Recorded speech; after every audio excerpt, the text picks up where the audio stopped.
Na antiga vila de São Pedro, um lugar envolto em lendas e mistérios, havia uma tradição sombria que muitos evitavam mencionar, a Missa dos Mortos. Todos os anos, na noite de finados, a pequena e centenária igreja no topo da colina realizava um ritual macabro, destinado a apaziguar as almas inquietas dos falecidos.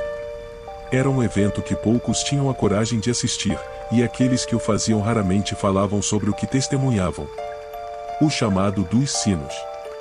Na véspera da missa, a vila estava envolta em um silêncio pesado e palpável, como se o próprio ar fosse um aviso para os vivos. As portas e janelas eram fechadas com cuidado extra, e as crianças eram mantidas dentro de casa, longe das histórias que os mais velhos sussurravam com reverência e medo. O padre Antunes, um homem de fé inabalável e uma determinação silenciosa, preparava-se com um fervoroso temor. Ele sabia que sua presença era crucial, mas também entendia o perigo que espreitava além das portas da igreja. Às 11 horas da noite, os sinos da igreja começaram a soar. O som metálico e lúgubre ecoava pela vila, chamando os poucos corajosos a subir a colina. A caminhada era solitária e desafiadora, com o vento frio cortando como facas e o céu noturno sem estrelas, como um véu de escuridão impenetrável. A chegada à igreja. A igreja de São Pedro era uma construção antiga, feita de pedra e coberta por musgo e trepadeiras. Suas paredes eram grossas, como se quisessem manter algo dentro tanto quanto manter os intrusos fora. Os vitrais, quebrados e desbotados pelo tempo, pareciam olhos vazios observando cada passo dos visitantes. Ao entrar, os participantes foram recebidos por um ambiente que exalava uma aura de morte e desespero. O ar era pesado, carregado com o cheiro de velas gastas e incenso antigo. O altar estava adornado com crânios e ossos, símbolos de morte que não faziam parte das decorações tradicionais de uma missa comum. A luz das velas tremulava, projetando sombras dançantes nas paredes de pedra. O início da missa. O padre Antunes começou a missa com uma voz que tremia ligeiramente, seus olhos captando movimentos furtivos nas sombras. Ele recitava as orações com uma fervorosa intensidade, tentando manter o controle sobre a cerimônia. Os fiéis, poucos e ansiosos, murmuravam respostas automáticas, suas mentes lutando contra o medo crescente. À medida que a cerimônia avançava, a atmosfera tornava-se mais opressiva.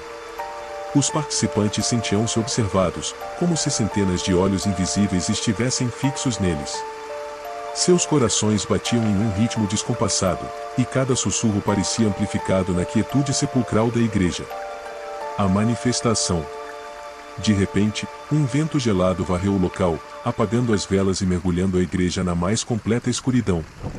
O som do vento parecia carregar sussurros, lamentos de almas perdidas e sofredoras. Uma figura espectral, pálida e esfarrapada, emergiu do fundo da igreja. Era o espírito de Maria, uma jovem que havia morrido tragicamente anos antes. Sua presença trouxe um frio sobrenatural que congelou o sangue dos presentes.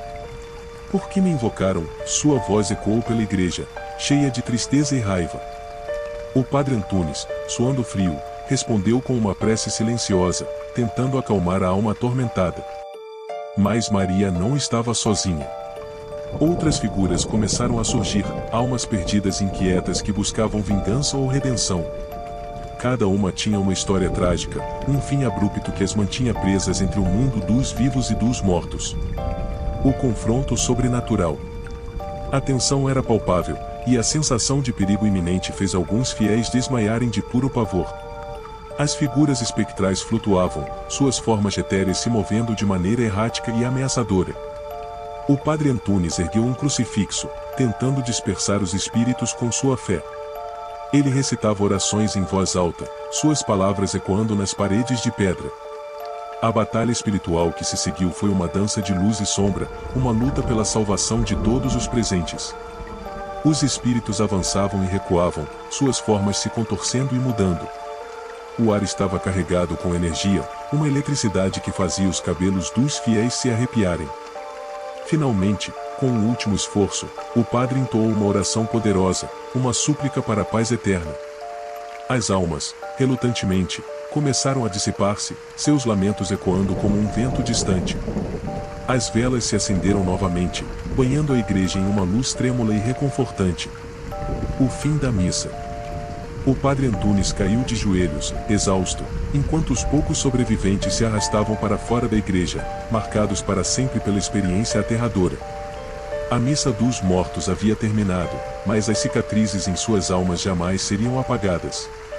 A vila de São Pedro voltou ao seu silêncio habitual, mas a lenda da missa dos mortos cresceu, espalhando-se como um fogo selvagem. Todos sabiam que naquela noite, algo sombrio havia sido despertado e que, no próximo ano, a missa se repetiria, trazendo de volta os horrores esquecidos do passado. E assim, a tradição continuava, uma lembrança sombria de que a linha entre os vivos e os mortos é mais tênue do que se imagina.